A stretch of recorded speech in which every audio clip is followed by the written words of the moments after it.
আজ শুনবেন গোয়েন্দা অরূপ মুখার্জি সিরিজের নতুন রহস্য গল্প প্রণয় পাশা। গল্পের সূত্রধর ভবানী প্রসাদ।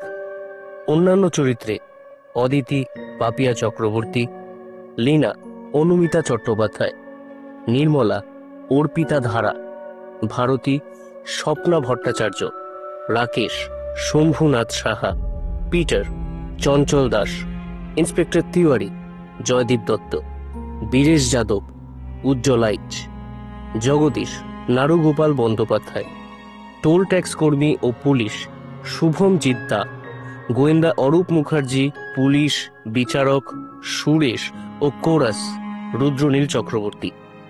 কাহিনী ও সংলাপ, নাট্যরূপ, নির্দেশনা, সম্পাদনা, শব্দগ্রহণ ও পোস্টার নির্মাণ অনির্বাণ কল্যাণী। শুরু হচ্ছে গল্প প্রণয় পাশা।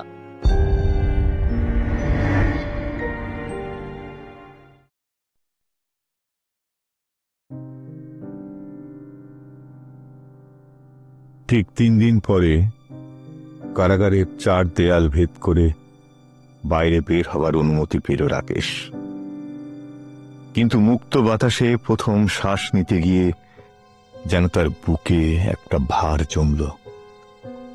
লোহার দরজা, ঘন আঁধার আর নীরবতার ভারে চেপে থাকা সেই বন্দিঘর যেন তার স্মৃতিতে পাথরের মতো জমাট বেঁধে রয়েছে।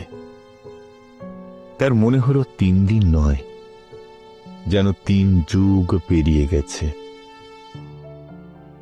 এই নিস্তব্ধ কারাগারে সময় যেন থেমে গিয়েছিল। প্রতিটি মুহূর্ত তার জীবনে চিরকালীন বলে মনে হয়েছে। 3 দিনে কতটা সময় কেটেছে রাকেশ তা আন্দাজ করতে পারল না। তবে এই পাথুরে পরিবেশ, দম বন্ধ করে রাখা দেয়ালের ঘেরাটোপ আর অজানা শূন্যতা যেন তার অস্তিত্বকে প্রতিটা ক্ষণে গিলে ফেলতে চাইছিল।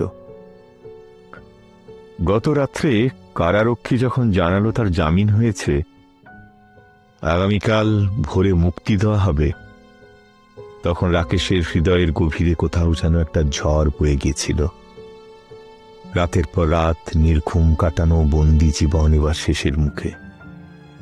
তবু তার মনের আশঙ্কার উদ্বেগ কাটছিল না। সে বন্দিঘরের সহবাসীরা কেউ নিজেদের মনে বিড়বিড় করছে, কেউ বা একপাশে ঠায় বসে আছে। রাকেশ নিজেও জানত না আর কোনোদিন এই 4 দেয়ালের বাইরে গিয়ে আকাশ দেখতে পারবে। তার মনের কোণে একটা গভীর প্রশ্ন, মানুষ কিভাবে এত অন্ধকারের মধ্যে বেঁচে থাকে? এখানে আলো নেই, নেই মুক্তির কোনো প্রতিশ্রুতি। এই অন্ধকারে রাকেশ অনুভব করেছে সময় শুধু বয়ে চলে না, সময় বুকে এক স্মৃতির পাথর চাপিয়ে রেখে দিয়ে যায়।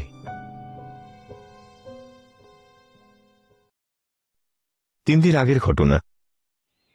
মথুরার শীতল প্রভাত। ঘুরিতে তখন মাত্র 5টা। শূন্যপথে হঠাৎ করেই পুলিশের গাড়ির ঘর ঘর আওয়াজ ভেসে এলো।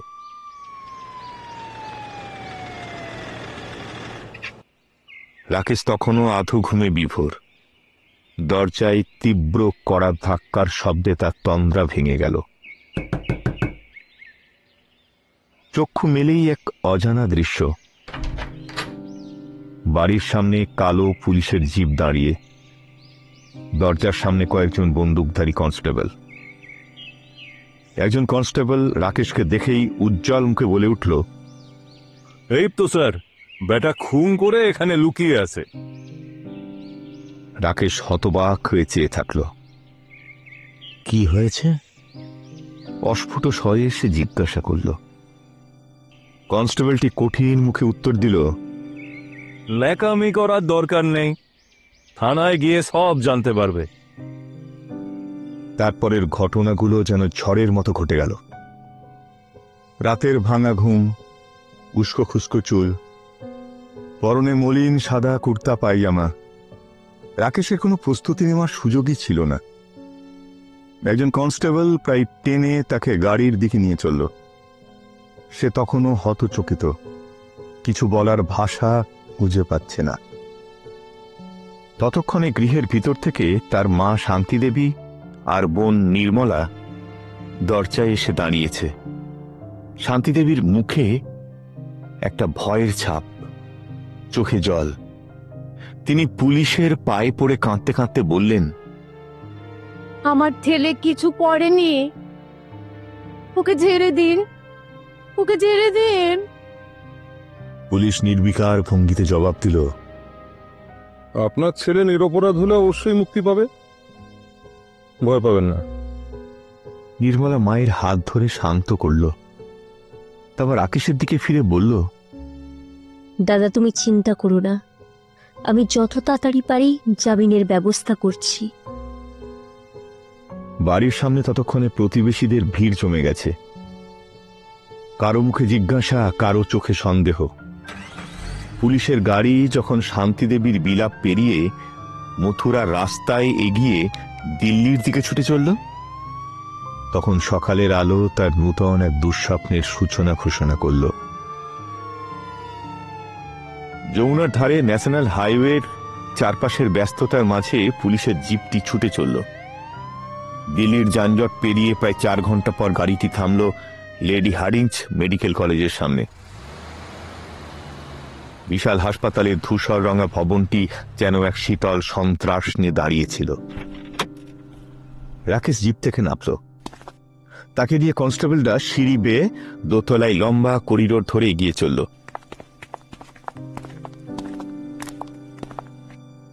হঠাৎ করেই করিডোরের একপাশে দাঁড়িয়ে থাকা দুটি পরিচিত মুখ দেখে রাকেশ থমকে গেল। লীনা শর্মা, তার শাশুড়ি, ফ্যাকাশে মুখে ভয়মাখা চোখ নিয়ে দাঁড়িয়ে আছেন। পাশে তার স্বামী জগদীশ শর্মা, যার মুখভঙ্গি আরো কঠিন, আরো শূন্য। তাদের এই নিঃশব্দ উপস্থিতি রাকেশের মনে একটা অজানা আশঙ্কা স্রোত বইয়ে দিল। রাকেশকে দেখে লীনা দেবী হঠাৎ কান্নায় ভেঙে পড়লেন। এসব কিভাবে হলো রাকেশ? তার কথাগুলো যেন একটা তীরের মতো রাকেশের বুকে বিঁধল। জগদীশবাবু স্ত্রীকে শান্ত করার চেষ্টা করলেন। শান্ত হও লীনা, সবই ভাগ্য। যদিও তার গলার কাঁপুনি ছিল স্পষ্ট। পুলিশ কোনো কথা না বলে রাকেশকে নিয়ে করিডোরের শেষ প্রান্তে একটি ঘরের দরজা ঠেলে ভিতরে ঢুকল।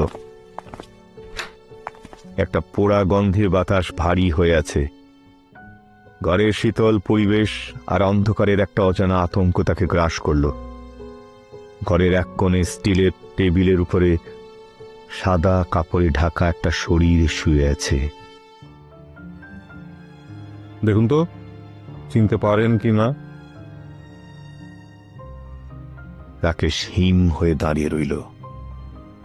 তার সামনে মর্গের টেবিলে রাখা শরীরটির উপর থেকে পুলিশ ধীরে ধীরে চাদর সরালো। পোড়া গন্ধটা এখান থেকেই আসছে।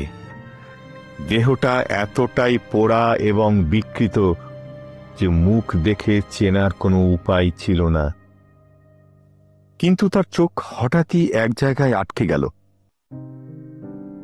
বাঁ হাতের তর্জনীতে একটা বিয়ের আংটি। এটাই শেষ চিহ্ন। বুকের গভীরে যেন কিছু চুরমার হয়ে গেল। ঠোঁট কাঁপতে কাঁপতে সে ফিসফিস করে বলল, আমার স্ত্রী অদিতি দুবে। ঘরটা যেন মুহূর্তে আরো ঠান্ডা হয়ে উঠল। শব্দহীন অশ্রু তার গাল বেয়ে পড়তে লাগল। সেই অদিতি, যাকে প্রথম দেখার মুহূর্তে রাকেশ স্তব্ধ হয়ে গিয়েছিল। মাঝারি উচ্চতার পাঞ্জাবি মেয়ে, কিন্তু চেহারায় এমন এক অলৌকিক দীপ্তি যেন চারপাশ আলোকিত করে থাকত। মাথার কোঁকড়া লম্বা চুল, ফর্সা লালচে গাল, আর ঠোঁটের নিখুঁত বাঁক, যেন কোনো শিল্পীর হাতে আঁকা কোনো নিখুঁত মূর্তি, যার টানা টানা চোখের গভীরতায় সহজেই হারিয়ে যেতে ইচ্ছে করবে। রাকেশ বারবার তাকে অবাক হয়ে দেখত। তার প্রতিটি হাসি, প্রতিটি কথা যেন আলাদা করে তাকে আরো বেশি মোহময় করে তুলত। ইন্সপেক্টর তিওয়ারি বললেন, ঠিক আছে, এখন আমাদের সঙ্গে থানায় চলুন, আপনাকে আরো কিছু জিজ্ঞাসা করার আছে। তিওয়ারির নির্দেশে 2 কনস্টেবল এগিয়ে এলো। রাকেশ তাদের সঙ্গে ঘর থেকে বেরিয়ে এলো, কিন্তু তার মাথার মধ্যে ঘূর্ণির মতো অনেকগুলো প্রশ্ন ঘুরছিল।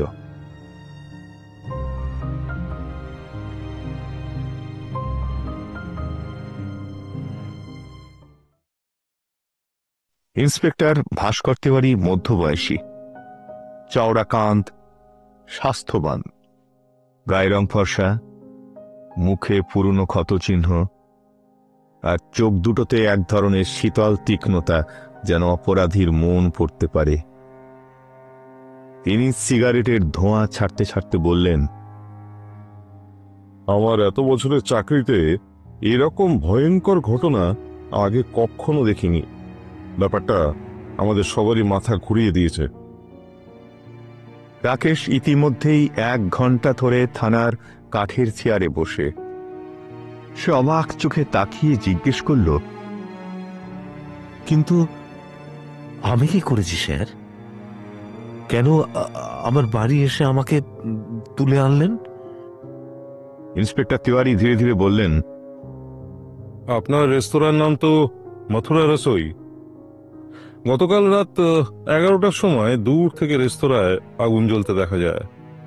অগ্নিশিখা এত উঁচুতে উঠেছিল যে রাস্তার লোকজনও আতঙ্কে ছুটতে শুরু করে। আমাদের এক ডিউটিতে থাকা কনস্টেবল ঘটনাস্থলে যায়।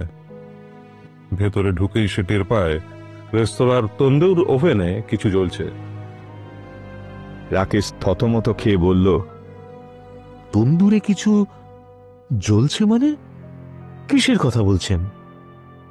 তিওয়ারি চোখ ছোট করে তাকালেন।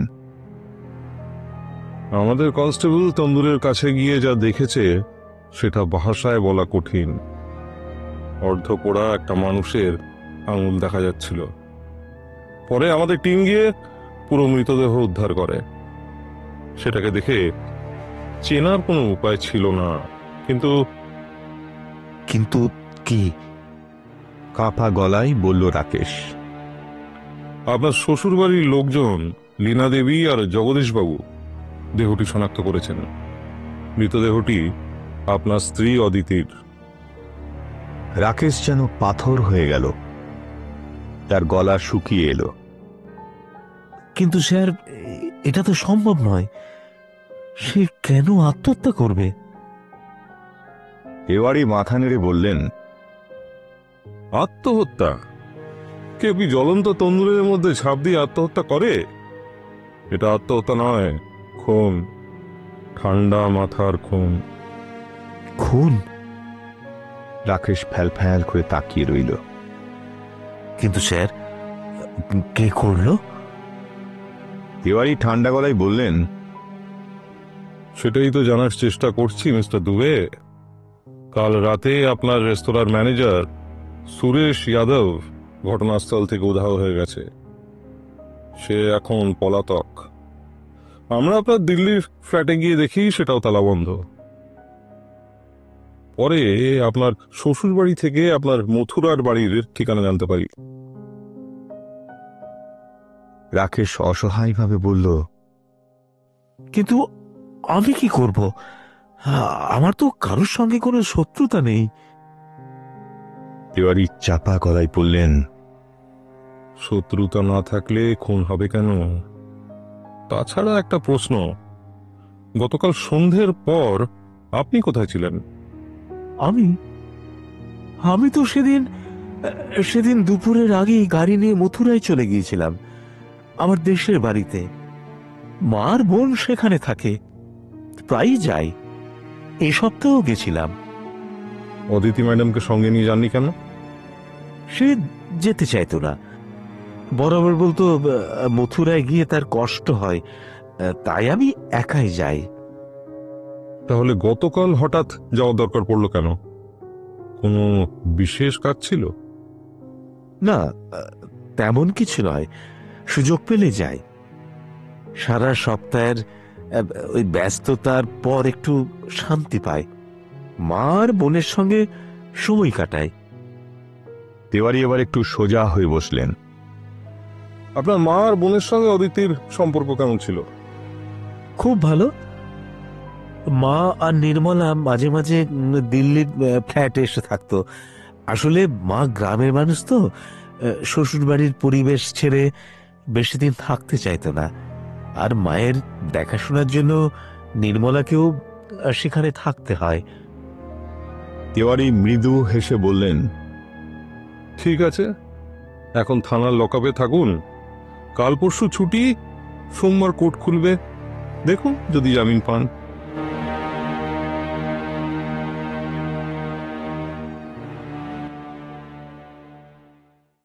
রাকেশ হাজতের ফটকের বাইরে পা রাখতেই এক চৌকস কনস্টেবল এসে জানালো, সাহেব, বড়বাবু আপনাকে ডেকে পাঠিয়েছেন, এক্ষুনি যেতে হবে। যেতে হলো।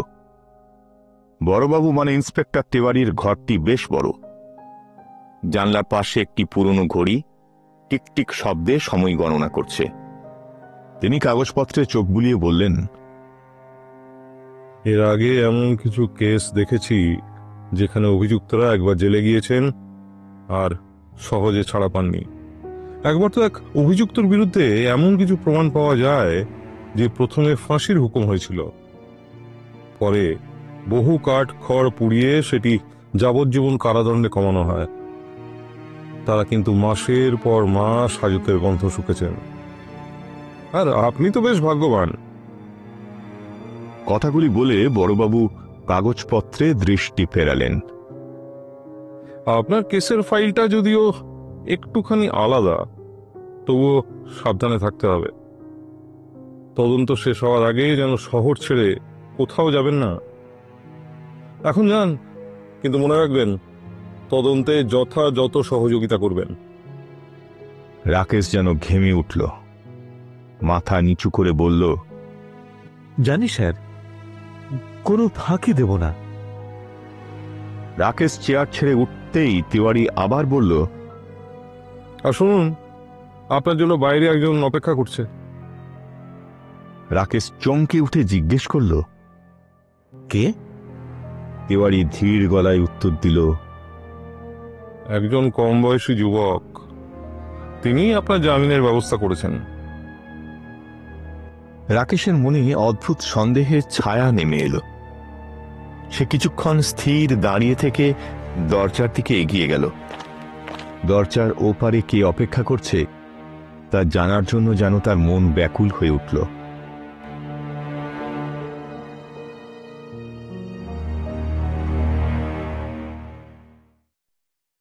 রাকেশ লম্বা চেহারার, গায়ের রং উজ্জ্বল শ্যামলা, চওড়া কপাল আর চোখের দৃষ্টি গভীর।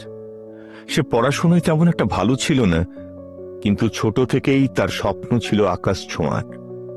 উচ্চাকাঙ্ক্ষার সেই জ্বালাতেই স্কুল শেষ হতে না হতেই সে মথুরা শান্ত গলি ছেড়ে দিল্লির কোলাহলপূর্ণ নগরে পাড়ি জমিয়েছিল। কলেজে ভর্তি হয়ে শুরু থেকেই তার একটাই লক্ষ্য, নিজেকে প্রতিষ্ঠিত করা। কলেজ ইউনিয়নের সভাপতির দায়িত্ব নেওয়ার পর থেকেই তার বক্তৃতার খ্যাতি ছড়িয়ে পড়ছিল। সেই একই কলেজেই পড়ত অদিতি। দু চোখ মেলে সে শুনত রাকেশের বক্তৃতা। প্রথমে শুধুই মুগ্ধতা, তারপর কখন যে দুজনের মাঝে আলাপ শুরু হয়ে একসময় প্রেমে গড়ালো তা কেউ টের পায়নি। প্রেমের সেই পবিত্র বন্ধনই একদিন বিবাহের বন্ধনে বেঁধেছিল তাদের। রাকেশ পরিশ্রমী। তার একাগ্রতায় মথুরায় থাকা পৈতৃক জমির কিছু অংশ বিক্রি করে দিল্লির মতো শহরে সে নিজের রেস্তোরাঁ খোলে। ব্যবসা বাড়তে থাকায় ভাড়া বাড়ি ছেড়ে সে কিনে নেয় নিজের একটা ছোট্ট ফ্ল্যাট আর গাড়ি। অদিতি তখন তার জীবনে শুধুই সঙ্গিনী নয়, স্ত্রী। বিয়ের পর প্রথম প্রথম জীবন যেন একেবারে স্বপ্নময় হয়ে উঠেছিল। মাঝে মাঝে তারা গভীর রাতে গাড়ি নিয়ে বেরিয়ে পড়ত। কখনো সিনেমা দেখতে যেত, কণ্ঠপ্রেসের ঝলমলে সিনেমার হলে। অদিতির পছন্দের নায়ক তখন শাহরুখ খান। কিং খান তখনও তার রাজত্ব শুরু করেনি, তবুও তার হাসির আভায় অদিতির চোখ জলজল করত। একদিন অদিতি শাহরুখ খানের পোস্টারের দিকে ইঙ্গিত করে বলেছিল, আমি যদি কখনো কোনো সিনেমার নায়িকা হতাম, শাহরুখের সঙ্গে জুটি বাঁধতাম। রাকেশ মজা করে বলেছিল, তুমি তুমি শাহরুখের সঙ্গে, আর আমি, আমাকে কোথায় রাখবে? অদিতি হেসে তার হাত ধরে বলেছিল, তুমি তো আমার রিয়েল লাইফ হিরো। শাহরুখ তো শুধু স্ক্রিনে থাকে, আর তুমি আমার পাশে। দুজনকে কি এক পাল্লায় মাপা যায়? তাদের আনন্দ শুধু সিনেমার মধ্যেই সীমাবদ্ধ ছিল না। কখনো তারা ছোটখাটো পিকনিক প্ল্যান করত। গাড়ির জানলা দিয়ে ভেসে আসা হাওয়ায় অদিতির খোলা চুল আর মুখের উষ্ণতায় মুছে যেত রাকেশ। কিন্তু সেসব দিন চিরস্থায়ী হয়নি।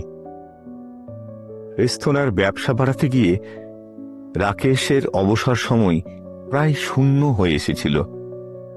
অদিতি মাঝে মধ্যেই এই নিয়ে রাগ করত। একবার সে জানলার পাশে দাঁড়িয়েছিল।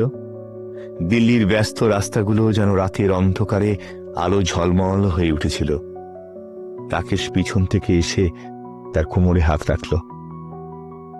অদিতি একটু চমকে বলল, তোমার তো আর আমার জন্য সময় নেই, আজ এখানে কেন? রাকেশ হেসে বলল, তোমার জন্যই তো সময় বার করতে হলো। জানো, আমার দিনের সবচেয়ে বড় পাওনা কি? অদিতি তার দিকে তাকিয়ে মিষ্টি হেসে বলল, আর কি? তোমার রেস্তোরাঁর লাভের হিসাব। রাকেশ তার মুখটা আলতো করে নিজের দিকে ঘুরিয়ে বলল, না, আমার দিনের সবচেয়ে বড় পাওনা তোমার এই হাসি। এই হাসির জন্য আমি আকাশের চাঁদ এনে দিতে পারি। অদিতি মিষ্টি হেসে তার বুকের উপর মাথা রাখল। চাঁদ না হয় থাক, তুমি আমাকে আর একটু সময় দিলেই চলবে। আচ্ছা রাকেশ, তুমি যদি নায়ক হতে, তাহলে কোন নায়িকার সঙ্গে জুটি বাঁধতে? রাকেশ একটু ভেবে বলল, আমি তো অদিতি দুবের সঙ্গে জুটি বাঁধতে চাই। অদিতি মুচকি হেসে বলল, অদিতি দুবে তো শুধু তোমার, আর কারো নয়। রাকেশ তার চোখের দিকে গভীরভাবে তাকিয়ে বলল, তোমার জন্য আমি পৃথিবীর সব যুদ্ধ জিততে পারি, শুধু শুধু তুমি পাশে থাকো। অদিতি তার গলা জড়িয়ে বলল, তুমি তো শাহরুখের থেকেও বেশি রোমান্টিক, জানো। রাকেশ হেসে বলল, তাহলে আর শাহরুখের সিনেমা দেখবে না তো? অদিতি লাজুক হেসে ফিসফিসিয়ে বলল, ইস, হিংসুটে কোথাকার। কিন্তু বাস্তবতা আর সেই মধুর স্বপ্নের মাঝখানে কখন যে অন্ধকার নেমে এসেছে তা তারা কেউ জানতে পারেনি। একদিন হঠাৎ করেই এই দুর্ঘটনা তাদের সেই স্বপ্নের জীবনকে ধ্বংসস্তূপে পরিণত করল।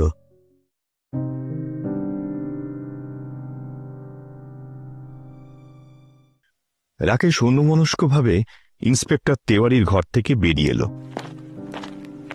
সে কেবল ভাবছিল তেওয়ারির কথাগুলো নিয়ে, কিন্তু তার ভাবনা রেশ কাটতে না কাটতেই হঠাৎ কয়েকজন সাংবাদিক প্রায় তার দিকে ঝাঁপিয়ে পড়ল। আপনার এই জামিন পাওয়া কি প্রভাবশালী কারোর চাপে হয়েছে নাকি? আপনার উপর কি অভিযোগ? আপনার এই জামিন পাওয়া কি প্রভাবশালী কারোর চাপে হয়েছে? আপনার জামিনটা কে করালো? জামিন কে করালো? প্রশ্নের বান সামাল দিতে দিতে রাকেশের কপালে বিন্দু বিন্দু ঘাম জমে উঠল। সে কোনো মতে হাত উঁচিয়ে ইশারা করে বলল, দেখুন, দয়া করে আমায় একটু সময় দিন, আমি এখন কিছু বলতে পারবো না। বাকিদের জটলা এড়িয়ে কোনো মতে সে বেরিয়ে এলো। তখন তার মনে নানান প্রশ্ন জাগল। সে ভাবতে ভাবতে রাস্তায় এসে দাঁড়ালো। তখনই সে দেখল সামনে রাস্তায় এক যুবক তার দিকে এগিয়ে আসছে। যুবক বেশ শক্ত সামর্থ্য, লম্বা, ফর্সা, সুপুরুষ, চোখে একরকম তীক্ষ্ণতা যা কাউকে সহজেই বুঝিয়ে দেয় যে সে একজন আত্মবিশ্বাসী মানুষ। যুবক এসে তার সামনে দাঁড়ালো। আপনার নাম রাকেশ দুবে, তাই তো? হ্যাঁ। রাকেশ একটু বিস্মিত ভঙ্গিতে বলল, আপনি কে?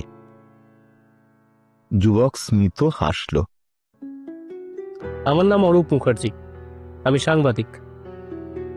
সাংবাদিক? এই কথাটি শুনে রাকেশের মুখে একরকম বিরক্তি ছড়িয়ে পড়ল। তার মনে হলো আরো একটি কৌতূহলী ব্যক্তি হয়তো তার জীবনকে আরো জটিল করে তুলতে এসেছে। অরূপ যেন তার মনের ভাব বুঝতে পেরে শান্ত স্বরে বলল, আপনার ভয়ের কোনো কারণ নেই। আমি এখানে আপনার সাক্ষাৎকার নিতে আসিনি, আমি এসেছি আপনাকে সাহায্য করতে। রাকেশ কৌতূহল চাপতে না পেরে বলল, সাহায্য? অরূপ উত্তর দিল, হ্যাঁ, আমি নির্মলার বন্ধু। ও আমাকে অনুরোধ করেছিল আপনার জামিনের ব্যাপারে একটু খোঁজ নিতে। আর সত্যি বলতে আমি এই ঘটনার সত্যতা জানতে আগ্রহী, তবে আপনি বলতে না চাইলে আমি জোর করব না। রাকেশের ভিতর যেন একটা আশ্বাসের সুর বেজে উঠল। অরূপের গলার স্বর, তার কথাবার্তা সবই খুব আন্তরিক মনে হলো। কিন্তু তবুও তার মনে প্রশ্ন জাগল, এই যুবক তার সাহায্য করতে এসেছে নাকি অন্য কোনো উদ্দেশ্যে তার কাছে এসেছে? সে বলল, নির্মলাকে আপনি কিভাবে চিনলেন? অরূপ বলল, কম্পিউটার ক্লাসে পরিচয় হয়েছিল। রাকেশের বোন নির্মলা প্রতি সপ্তাহে মথুরা থেকে দিল্লিতে আসতো কম্পিউটার শিখতে। রাকেশের সঙ্গেও দেখা করে যেত, তবে অরূপ নামের তার কোনো ছেলে বন্ধু আছে সে কথা কোনোদিন তাকে বলেনি। এই ভাবনায় এক মুহূর্তের জন্য সে স্থির দাঁড়িয়ে রইল। অরূপ আবার বলল, আমার চেনা একজন উকিল আপনার মামলাটা লড়বে, আর আপনি যদি চান তাহলে আপনার সত্যিটা সবার সামনে তুলে ধরতে পারি। রাকেশ তার দিকে তাকিয়ে এক গভীর নিঃশ্বাস ফেলে বলল, ঠিক আছে, তবে আমার কোনো সমস্যা যেন না হয়। অরূপ মাথা নেড়ে সম্মতি জানাল। অরূপ মুখার্জি এক প্রবাসী বাঙালি। দিল্লির চিত্তরঞ্জন পাড়ায় ছোট্ট একটা ফ্ল্যাটে সে তার বিধবা মার সঙ্গে থাকে। তার জন্ম এবং বেড়ে ওঠা দুটোই দিল্লিতে। বাবা ছিলেন সরকারি অফিসের উচ্চপদস্থ কর্মচারী, আর মা এক আদর্শ গৃহবধূ। ছোটবেলা থেকেই পড়াশোনায় তুখোর অরূপের বুদ্ধির তীক্ষ্ণতার গল্প সবার মুখে মুখে ফিরত। বাবা চাইতেন ছেলে বড় হয়ে ডাক্তার হবে, কিন্তু অরূপের মাথায় তখন অন্য স্বপ্ন। সে চাইতো গোয়েন্দা হবে। ফেলুদা কিংবা শার্লক হোমস, সব দেশের সব গোয়েন্দা গল্প তার গোগ্রাসে গেলা হয়ে গেছে। কিন্তু ছোটবেলায় সেই লাচুক মুখচড়া ছেলেটি যখন ঘোষণা করল বড় হয়ে সে প্রাইভেট ডিটেকটিভ হবে, তখন পাড়াপড়শি থেকে শুরু করে আত্মীয় স্বজন সবাই হেসে কুটোপাটি। তবে সময়ই মানুষের ভাগ্য বদলায়। গোয়েন্দা হওয়া তার হয়নি, তবে সে সাংবাদিকতায় এসেছে। আর সাংবাদিকতার এমন একটি শাখায় যেখানে গোয়েন্দাগিরির ছোঁয়া রয়েছে, ক্রাইম রিপোর্টার। অরূপ কাজ করে একজন ফ্রিল্যান্স সাংবাদিক হিসেবে। কোনো অদ্ভুত বা রহস্যময় ঘটনা ঘটলেই সে ছুটতে যায় তথ্য জোগাড় করে রিপোর্ট তৈরি করতে। তারপর সে রিপোর্ট কোনো সংবাদপত্রের অফিসে জমা দেয়। খুব অল্প সময়ের মধ্যেই অরূপ পরিচিত হয়ে উঠেছে দক্ষ ক্রাইম রিপোর্টার হিসেবে। এই 90 দশকে কম্পিউটার না জানলে আপনাকে আধুনিক বলা যায় না। তাই অরূপও ভর্তি হয়েছিল নূতন দিল্লির এক কম্পিউটার সেন্টারে। আর সেখানেই তার প্রথম দেখা নির্মলার সঙ্গে। নির্মলা রাকেশের বোন, সেখানকার আর এক শিক্ষার্থী। নির্মলা দুবেকে প্রথম দেখলে চোখে পড়ত তার গাত্রবর্ণের উজ্জ্বলতা। ফর্সা ত্বকের উপরে সূর্যের আলো পড়লে যেমন এক মৃদু দীপ্তি ছড়িয়ে পড়ে। গরনে স্লিম কিন্তু হালকা মাংসলতা তার চলাফেরায় একটা সুনিপুণ লাবণ্য এনে দিত। সুন্দরী বলা যাবে না, কিন্তু তার মধ্যে এমন কিছু ছিল যা তাকে ভীষণ আকর্ষণীয় করে তুলত। বড় বড় টানা চোখ, যার দৃষ্টিতে যেন একটা চাপা রহস্য লুকিয়ে থাকত।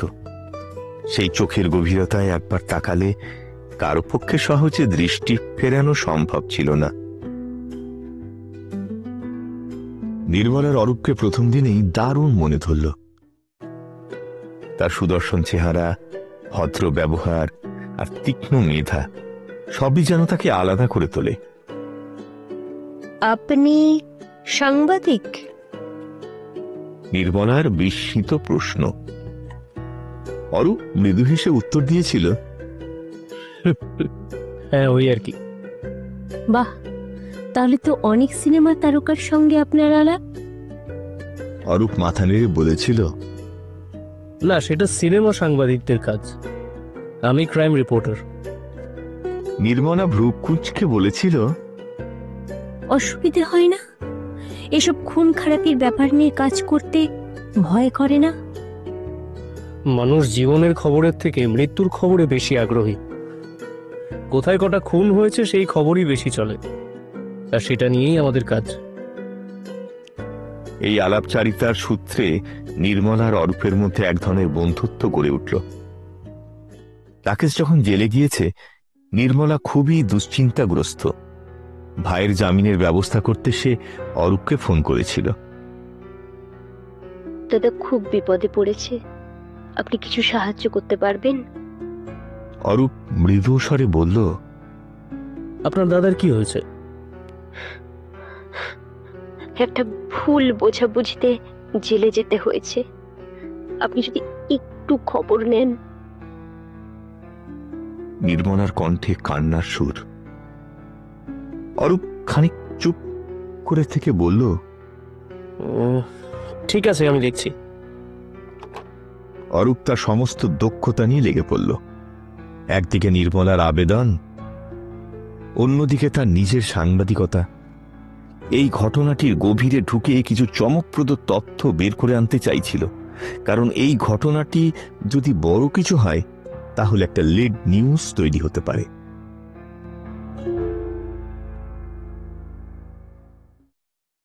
পুলিশের নজর এবং সাংবাদিকদের প্রশ্নবাণ পেরিয়ে অনেকখানি এগিয়ে এসেছে তারা। হাঁটতে হাঁটতে হঠাৎ থেমে গেল অরূপ। মাথা ঘুরিয়ে রাকেশের দিকে তাকিয়ে বলল, বাড়ি ফিরবেন তো? রাকেশ যেন একটু চমকে উঠল। বাড়ি? যে বাড়িতে গত 2 বছর ধরে সে অদিতির সঙ্গে সংসার করেছিল, সেখানে কিভাবে ফিরবে? এ কথা ভাবতেই তার মাথার মধ্যে যেন একটা অদ্ভুত শূন্যতা নেমে এলো। তার মনে হলো এ বাড়িতে ফিরলেও দরজা খুলে একমুখ হাসি নিয়ে তাকে স্বাগত জানানোর কেউ আর নেই। অবশেষে সে বলল, হ্যাঁ, মথুরায় এখন যাওয়া যাবে না, আপাতত এখানকার ফ্ল্যাটে যাব। অরূপ মাথা নাড়ল। নির্মলা আর শান্তি আন্টি এখন আপনার ফ্ল্যাটেই আছেন, ট্যাক্সি ডাকবো? রাকেশ মৃদু গলায় বলল, ডাকুন। মিনিট কয়েকের মধ্যেই একটা ট্যাক্সি পাওয়া গেল।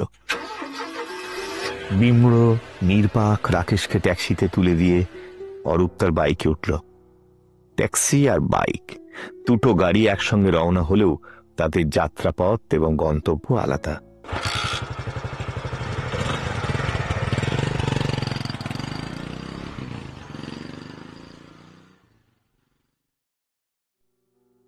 তিন দিনেই তন্দুর হত্যাকাণ্ডের খবর ছড়িয়ে পড়েছিল সমস্ত সংবাদপত্রের শিরোনামে। অরূপ মুখার্জি ইতিমধ্যে বেশ কিছু নিবন্ধ লিখেছে, কিন্তু বড় খবরের কাগজের প্রথম পাতায় তার লেখা এখনো জায়গা পায়নি। তাই এই ঘটনাটি নিয়ে সে উঠে পড়ে লাগল। তার তদন্ত শুরু হবে ঘটনাস্থল থেকে। ঘটনাটি দিল্লির কন্ট প্লেসের একটা ব্যস্ত মোড়ে। বড় বড় অফিস আর দোকানের মাঝে এক কোনায় পাকা দেওয়ালে ঘেরা একটা ছোট্ট উঠোনের ভিতর ছিল মথুরা রসুই। অরূপ বাইক নিয়ে এসে গেটের সামনে দাঁড়ালো।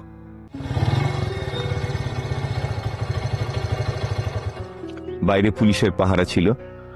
অরূপ সাংবাদিকের পরিচয় দেখিয়ে অনায়াসে ভিতরে ঢুকে পড়ল। রেস্তোরাঁটি পুরোটাই পাকা দেয়াল দিয়ে ঘেরা। ভিতরে ঢুকে অরূপ দেখল জায়গাটি বড় নয়, তবে সাজানো। টেবিল আর চেয়ারগুলো যত্ন করে রাখা, কিন্তু সামগ্রিক পরিবেশে একটা অদ্ভুত গুমোট ভাব। মাঝখানে বিশাল এক তন্দুর ওভেন। এখান থেকেই 3 দিন আগে অদিতির অর্ধ পোড়া দেহ উদ্ধার হয়েছিল। অরূপ কাছে গিয়ে তন্দুরটি পর্যবেক্ষণ করল। 3 দিন আগের আগুনের পোড়া গন্ধ যেন এখনো বাতাসে মিশে আছে। চারপাশ খুব মনোযোগ দিয়ে খুঁজেও কোনো নতুন প্রমাণ পেল না অরূপ। রেস্তোরাঁর পিছনে গিয়ে অরূপ দেখল পিছনের দেয়ালটা তুলনামূলকভাবে নিচু। দেয়ালের বাইরে সরু একটা গলি, যার শেষে বড় রাস্তা। তার অনুমান খুনি এই দেয়াল টপকেই পালিয়েছে। বাইরে এসে অরূপ পুলিশের এক কনস্টেবলের কাছে গেল। ঘটনার দিন যে ডিউটিতে ছিলেন তার নাম আর ঠিকানা কি জানা যাবে? কনস্টেবল বলল, বীরেশ যাদব, উনি পূর্ব দিল্লির গীত কলসপাড়ার পুলিশ কোয়ার্টারে থাকেন। অরূপ বাইক নিয়ে বীরেশ যাদবের কোয়ার্টারে পৌঁছল। পাড়াটি বেশ ছিমছাম। পুরনো ধাঁচের লাল রঙা ইমারত, ছোট ছোট ফ্ল্যাট। বীরেশ যাদবের দরজায় টোকা দিতেই ভিতর থেকে গম্ভীর গলায় আওয়াজ এলো, কে? দরজা খুলল বীরেশ। মধ্য 30-এর গোঁফওয়ালা লোক, চোখে ক্লান্তির ছাপ। সম্ভবত রাতের ডিউটি করে সবেমাত্র ফিরেছে। বীরেশ বিরক্তি চেপে বলল, এই ভোরবেলা কে?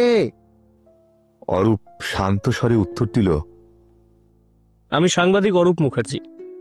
মথুরা হেসেলের ঘটনা বিষয়ে আপনার কাছ থেকে আমি কিছু জানতে চাই। বীরেশ খানিকটা ইতস্তত করে বলল, ঠিক আছে, ভেতরে আসুন।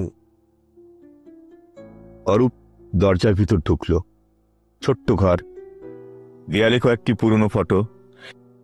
বীরেশ তাকে একটি চেয়ার দেখিয়ে বসালো। অরূপ জিজ্ঞাসা করল, ঘটনার দিন কি হয়েছিল?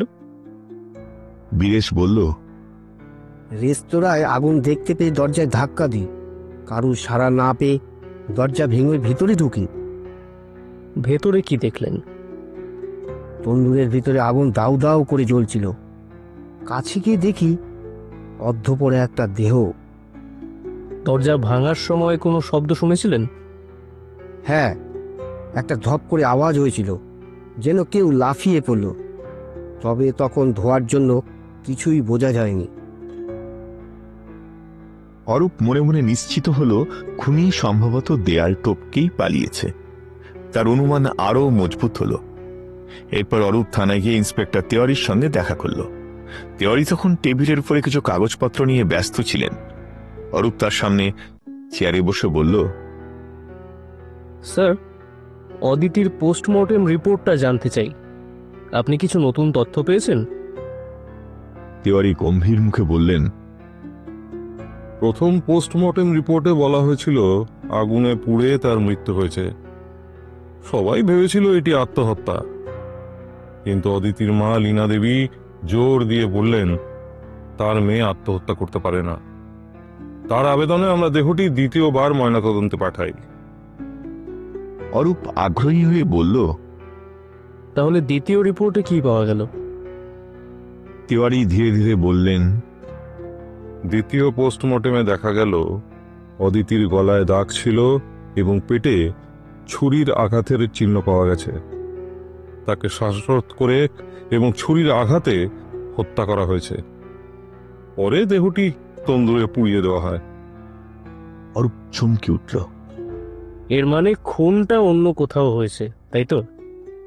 তেওয়ারি মাথা নেড়ে বললেন, সম্ভবত, না হলে রেস্তোরাঁয় রক্তের দাগ বা ধস্তাধস্তির চিহ্ন পাওয়া যেত। এমনকি রাকেশের ফ্ল্যাটও তল্লাশি করা হয়েছে, কিন্তু সেখানেও কিচ্ছু পাওয়া যায়নি। অরূপ আরও জিজ্ঞেস করল, আচ্ছা, ম্যানেজার সুরেশ যাদবের কোনো খোঁজ পাওয়া গেছে? তেওয়ারি একটু ভেবে বললেন, দিল্লির ঠিকানায় খোঁজ নিয়ে জানা গেছে ঘটনার দিন থেকেই সে নিখোঁজ। এখন তার গ্রামের বাড়ির ঠিকানা জোগাড় করার চেষ্টা চলছে। অরূপ মনে মনে ভাবল এই খুনের মোটিভ এখনো স্পষ্ট নয়। তবে সে ঠিক করল এবার অদিতির মা বাবার কাছে গিয়ে তাদের সঙ্গে সরাসরি কথা বলবে।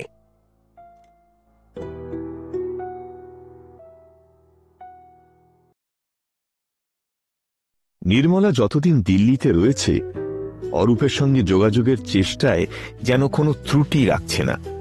প্রতিদিন কোনো না কোনো অজুহাতে ফোন করছে, কখনো দেখা করার কথাও বলছে। অরূপ বুঝতে পারে নির্মলা তার প্রতি আকৃষ্ট। তার চাহনির গভীরতা, মৃদু হাসি, তার কথাবার্তার ভঙ্গি সবই অরূপের কাছে স্পষ্ট। তবে অরূপের হৃদয়ে এর কোনো প্রতিক্রিয়া নেই। জীবনের এই 24 বছরে অনেক মহিলা এসেছে, আবার চলে গেছে।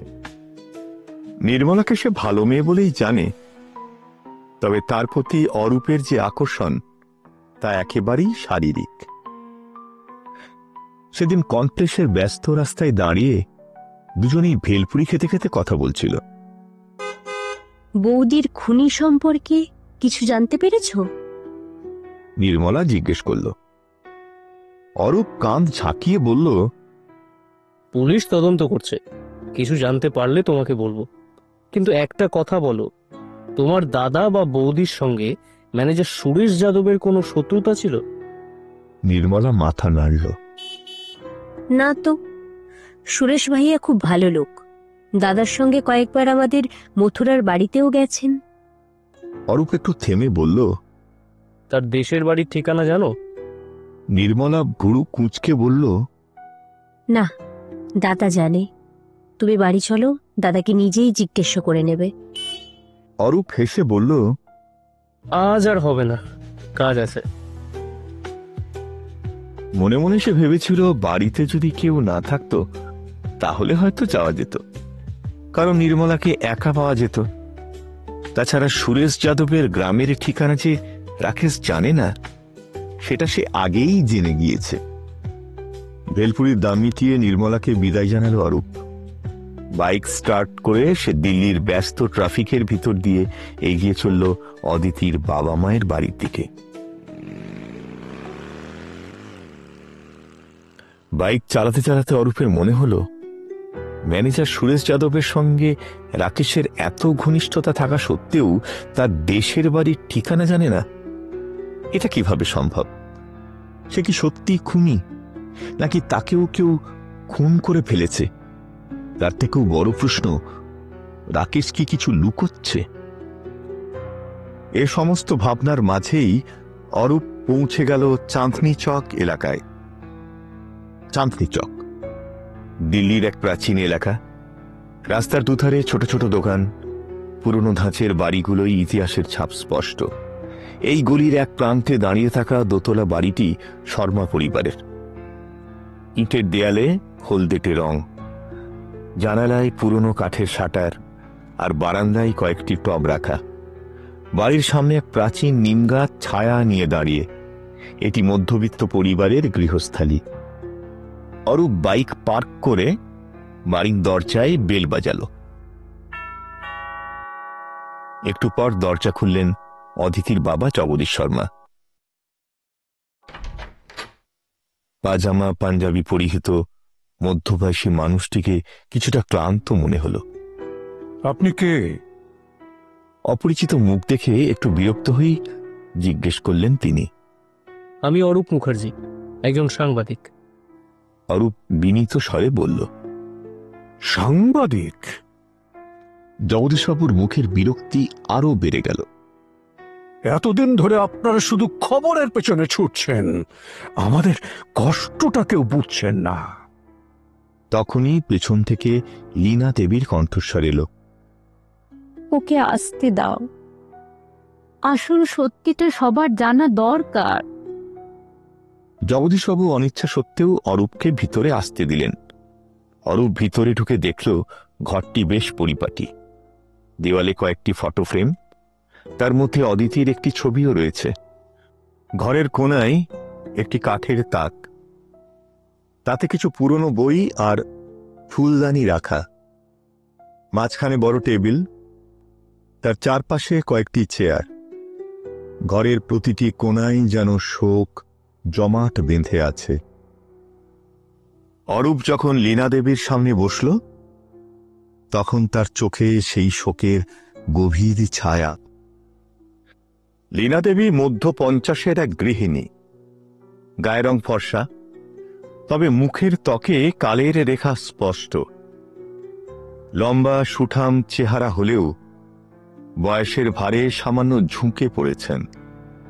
চুলে পাক ধরেছে, কিন্তু তাতে তার ব্যক্তিত্বে এক ধরনের মাধুর্য যোগ হয়েছে। পরনে সুতির শাড়ি, সাদা মাঠা, অথচ পরিচ্ছন্ন।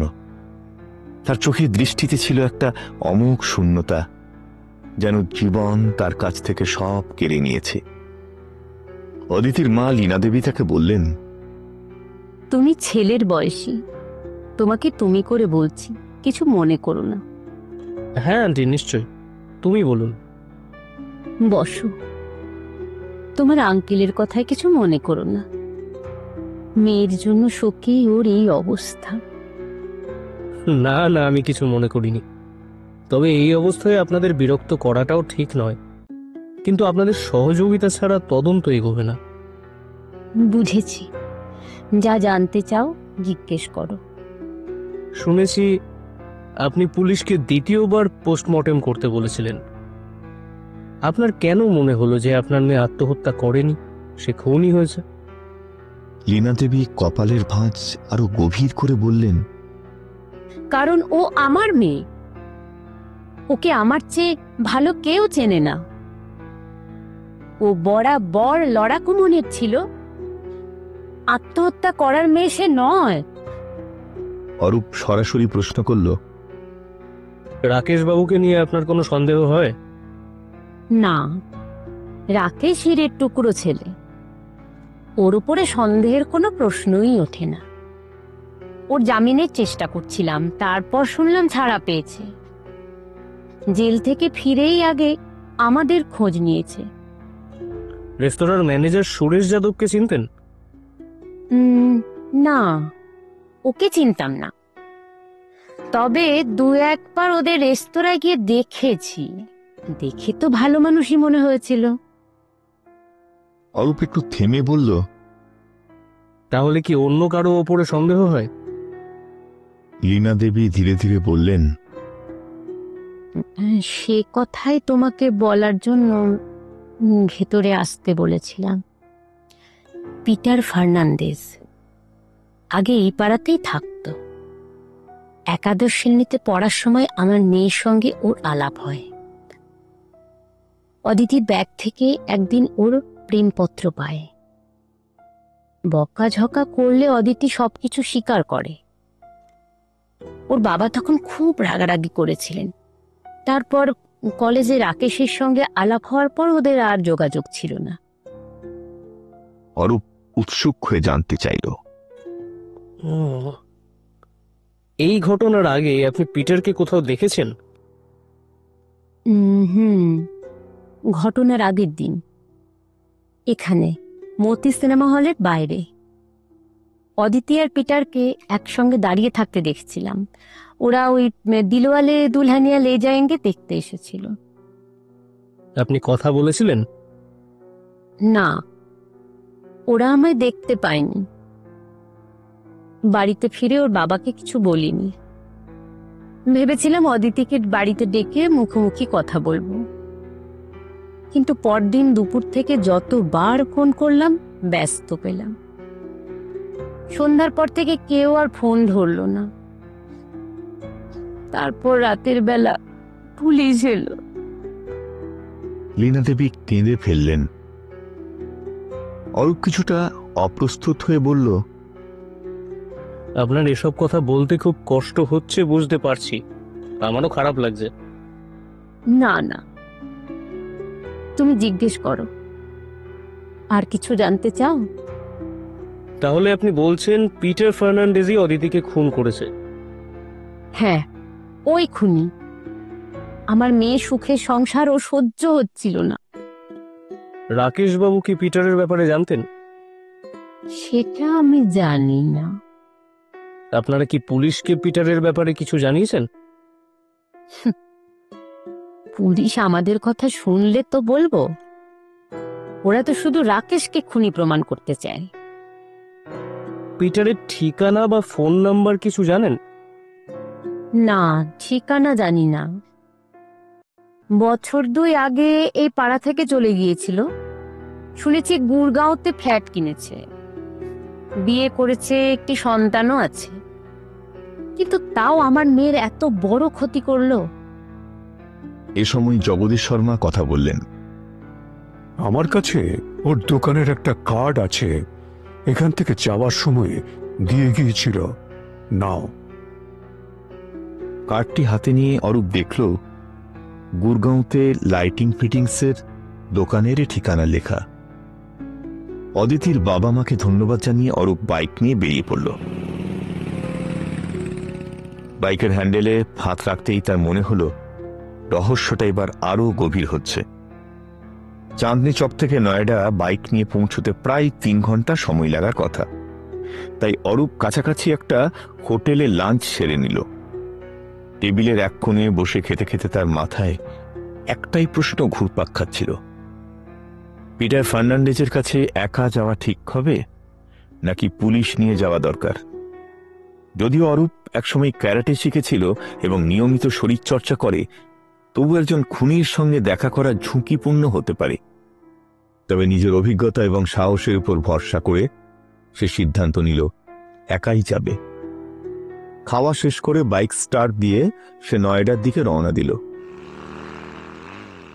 2 ঘন্টার পর একটি আধুনিক এবং পরিকল্পিত এলাকার মাঝখানে পৌঁছল। বড় বড় বহুতল অফিস, চওড়া রাস্তা, তার মাঝে মধ্যে সবুজ গাছের সারি। নয়ডার এই এলাকাটি তুলনামূলকভাবে সুশৃঙ্খল এবং আধুনিক।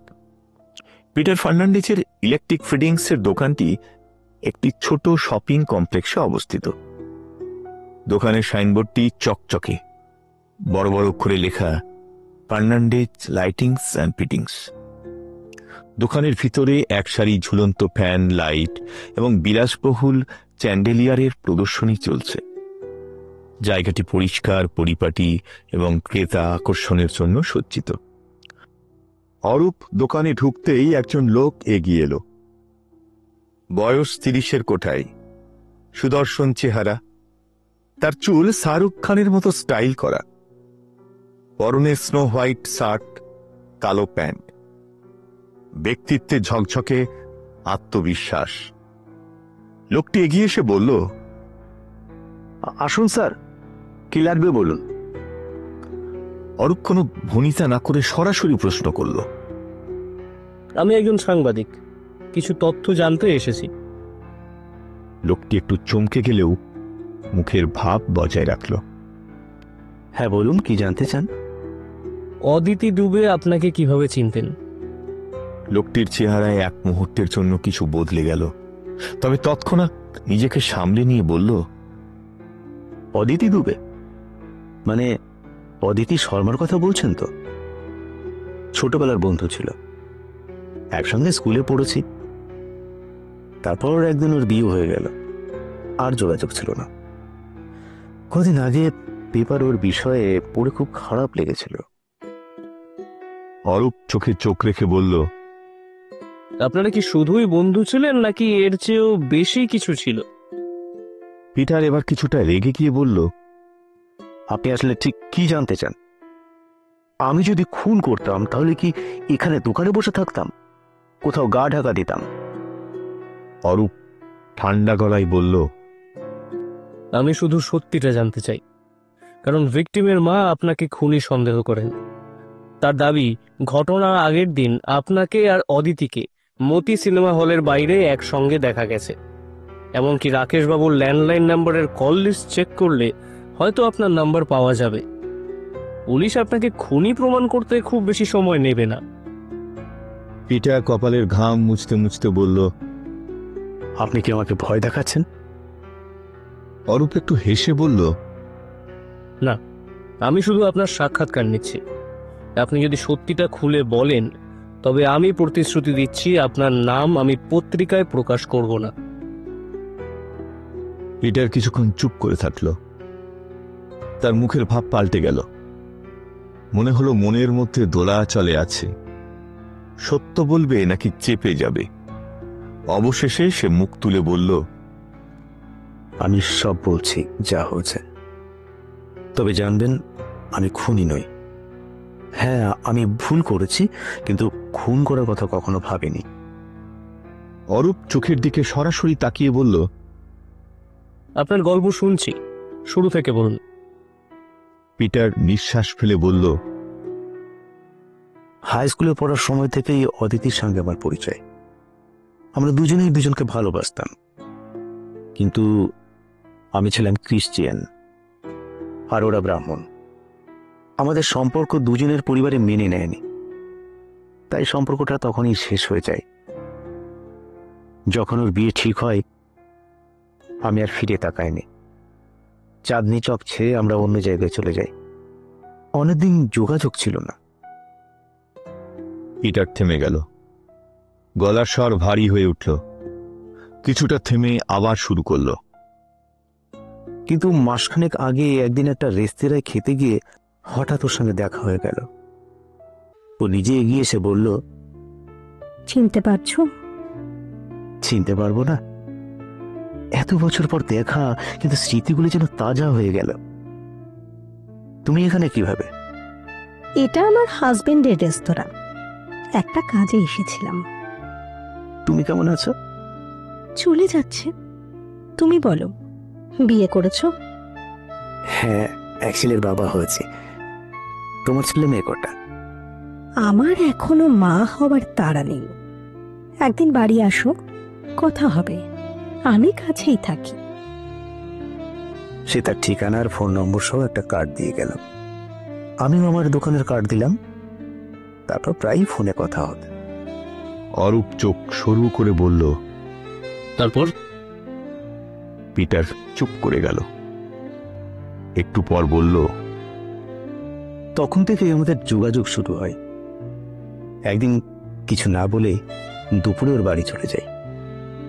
দরজা খুলে অদিতি চমকে উঠল, কিন্তু আমায় দেখে হাসলো, বলল, কি সারপ্রাইজ! এসো, ভেতরে এসো। তুমি কোথাও যাচ্ছিলে বুঝি? না, একটু আগে শপিং করে ফিরলাম, চেঞ্জ করিনি। তোমার বাড়ি খুব সুন্দর সাজানো। তোমার স্বামী কি বাড়িতে নেই?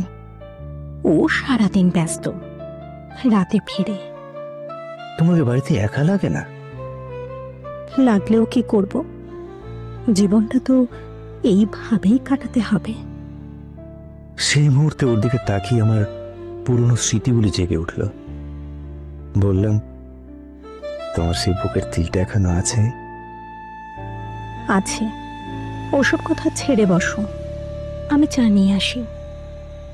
লাল শাড়িতে তোমায় আগুনের মতো দেখাচ্ছে। পিটার, এসব কথা থাক, এখন পরিস্থিতি পাল্টেছে। কিছুই পাল্টায়নি অদিতি। তোমার সেই সরু কোমর, মাখনের মতো ত্বক, সব আগের মতোই আছে, কিচ্ছু পাল্টায়নি। প্রথমে অদিতি অনেক আপত্তি করেছিল, বলেছিল, পিটার, তুমি যা ভাবছো তা সম্ভব নয়। আমি এখন একজনের স্ত্রী, আমার একটা দায়িত্ব আছে। আমি ওকে বোঝানোর চেষ্টা করলাম। বললাম, তুমি কি সত্যি বলতে পারো আমাদের পুরনো দিনগুলোকে ভুলে গেছো? সত্যি কিছুই বাকি নেই? ওর চোখে জল এসে গিয়েছিল, কিন্তু মুখে কিছু বলল না। আমি তখন ওর হাত ধরলাম, একটু কাছে টেনে নিয়ে বললাম, তোমার চোখে যে কথা লেখা, তা তোমার মুখে বলার সাহস নেই, তাই না? ও তখন বলল, পিটার, প্লিজ এসব বন্ধ করো, এটা ঠিক হচ্ছে না। কিন্তু তারপর আমি দেখলাম ও নিজেই ধীরে ধীরে বদলে যাচ্ছে। কথার ভঙ্গিতে একটা কম্পন, চোখের দৃষ্টিতে একটা আকুতি, যেন নিজের ভেতরের প্রতিরোধটা হারিয়ে ফেলছিল। আমিও তখন ওকে আরো কাছে টেনে নিলাম। অদিতি নিজেকে আর সামলাতে পারেনি, বলল, আমি আর পারছি না, থেমো না, আমাকে ভালোবাসো।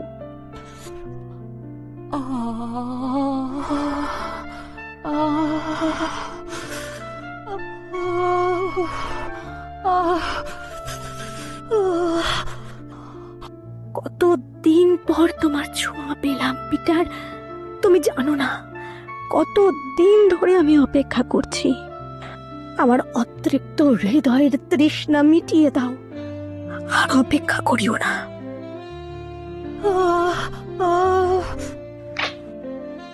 তোমার প্রতিটি শ্বাস, প্রতিটি কম্পন আমার ভেতরের সেই আগের মতো আগুন জ্বালিয়ে দিচ্ছে অদিতি। তোমার শরীরের প্রতিটি বাঁক আমি অনুভব করতে চাই। তোমার প্রতিটি স্পর্শ যেন আমার নিজের অস্তিত্ব জানিয়ে তুলছে।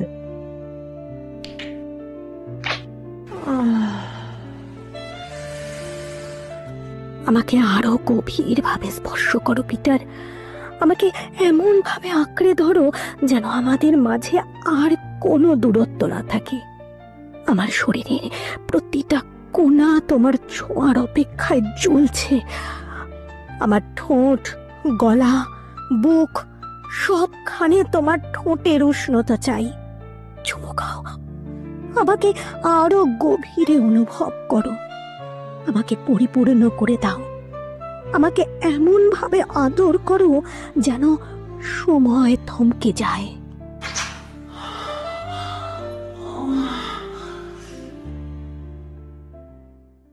পিটার দীর্ঘশ্বাস ফেলল। সেই মুহূর্তে আমরা আবার কাছাকাছি এসেছিলাম। সেই দিনের পরও কয়েকবার দেখা হয়েছে, কিন্তু সবকিছু গোপনে। একদিন যখন ওদের ফ্ল্যাট থেকে বের হচ্ছিলাম, তখনই হঠাৎ ওর স্বামী রাকেশ এসে পড়ে। অদিতি খুব স্বাভাবিকভাবে আমাকে তার ছোটবেলার বন্ধু হিসেবে পরিচয় করিয়ে দিল। রাকেশ কিছু বুঝতে পারেনি, তবে তার সন্দেহ জন্মায়। অদিতি বলেছিল তার স্বামী সন্দেহ করতে শুরু করেছে। একদিন ফোনে কথা বলতে বলতে সে হঠাৎ ফোন কেটে দিল। কিছুক্ষণ পর একটা ফোন এলো, কিন্তু কেউ কথা বলল না। পরদিন সকালে খবরের কাগজে পড়লাম অদিতি আর নেই। অরূপ তার দিকে তাকিয়ে বলল, শেষ ফোনটা কটার সময় এসেছিল? পিটার বলল, 4টে নাগাদ। অরূপ মনে মনে হিসাব করল। পোস্টমর্টেম রিপোর্ট অনুযায়ী মৃত্যুর সময় ছিল বিকেল 4টে থেকে 5টার মধ্যে। ফোনটা এসেছিল ঠিক তার আগে, মানে ফোনের পরপরই খুন। অরূপ চুপচাপ উঠে দাঁড়ালো। পিটার বলল, আপনি আমার নাম প্রকাশ করবেন না তো? অরূপ চিবুক নিচু করে বলল, যদি সত্যিই নির্দোষ হন, আপনার নাম কাগজে উঠবে না। পিটার আর কোনো কথা বলল না। অরূপ দোকানের বাইরে এসে বাইকে স্টার্ট দিল। তার মাথায় তখন রহস্যের স্রোত, কি যেন একটা অজানা তাগিদ তাকে টেনে নিয়ে যাচ্ছিল। পিটার ফার্নান্ডিজের কথা আর অদিতির মৃত্যুর ঘটনার সূত্র জুড়ে সে বুঝতে পারল রহস্যের আরেকটি পর্দা উন্মোচিত হতে পারে। হঠাৎ করে সে সিদ্ধান্ত নিল মথুরার দিকে যাবে। বাইকের হ্যান্ডেল ঘুরিয়ে জাতীয় সড়ক 2-এর মথুরাগামী রাস্তার দিকে বাইক ছুটিয়ে দিল। 1995 সালের জাতীয় সড়ক এখনকার মতন ব্যস্ত ছিল না। দুপাশে লম্বা গাছের সারি, মাঝে মধ্যে ছোট ছোট চায়ের দোকান, আর দূরে ফাঁকা মাঠ। হাতে কয়েকটি ব্যাগ নিয়ে ধীরে ধীরে হেঁটে চলা পথচারীদের দেখা মেলে। কখনো দূরে গরুর গাড়ি, কিংবা ধানের ক্ষেতের পাশে গ্রাম্য পরিবেশ। রাস্তার ধারে মাঝে মাঝে পেট্রোল পাম্প আর মেরামতির ছোট্ট গ্যারেজ। বাইক চালাতে চালাতে অরূপ ভাবছিল মথুরা পৌঁছতে 3 ঘন্টার মতন লেগে যাবে। আপাতত বাইকের ট্যাঙ্কে যে পরিমাণ পেট্রোল আছে তা মথুরা পৌঁছানোর জন্য যথেষ্ট, তবে ফেরার পথে তেল ভরতে হবে। এমনিতেই সে রাত 9টার মধ্যে বাড়ি ফিরে যায়, কিন্তু আজ ফিরতে তার দেরি হবে। সময় মতো ফোন করতে হবে, তা না হলে মা চিন্তায় পড়বেন। প্রায় 3 ঘন্টা পর মথুরার শহরতলিতে পৌঁছানোর আগে সে থামল টোল প্লাজায়। সাংবাদিক হিসেবে তার পরিচিতি অনেক, এখানেও তার ব্যতিক্রম নেই। টোল প্লাজার একজন কর্মচারী, যার সঙ্গে তার পূর্ব পরিচয় ছিল, এগিয়ে এলো। অরূপবাবু, এত রাতে এখানে? অরূপ হাত মিলিয়ে হাসল। একটু সাহায্য চাই। আপনার কাছে কি রেকর্ড রয়েছে? হ্যাঁ, অবশ্যই। অরূপ পকেট থেকে কিছু টাকা এগিয়ে দিয়ে বলল, রাকেশ দুবের গাড়ির নাম্বারটা মিলিয়ে দেখতে হবে। গত শুক্রবার দিন সে এখানে এসেছিল কিনা। টোল কর্মচারী কিছুক্ষণ রেকর্ড ঘাঁটল, তারপর মাথা নেড়ে বলল, হ্যাঁ, রেকর্ডে রয়েছে ওই দিন রাত 2টোর কিছু আগে রাকেশবাবুর গাড়ি এখান দিয়ে গেছে, তিনি টোল ট্যাক্স দিয়েছেন। অরূপের মুখে হাসি ফুটল। সে বুঝতে পারল খুনের সময় রাকেশ দিল্লিতেই ছিল। পুরো ঘটনাটা তার কাছে জলের মতো পরিষ্কার হয়ে গেল। ধন্যবাদ। অরূপ কর্মচারীর দিকে মাথা নেড়ে বাইকের হ্যান্ডেল ধরল। এখন তার গন্তব্য রাকেশের বাড়ি। সত্যের আরেকটি খণ্ড যেন তার হাতের নাগালে এসে গেছে। বাইকের ইঞ্জিনের গর্জন আবার শুরু হলো। মথুরার ঠান্ডা হাওয়া তাকে সঙ্গ দিচ্ছিল, আর অরূপের মনের ভিতর রহস্যের একটা বড় অংশ সমাধানের আনন্দ ছড়িয়ে পড়ছিল।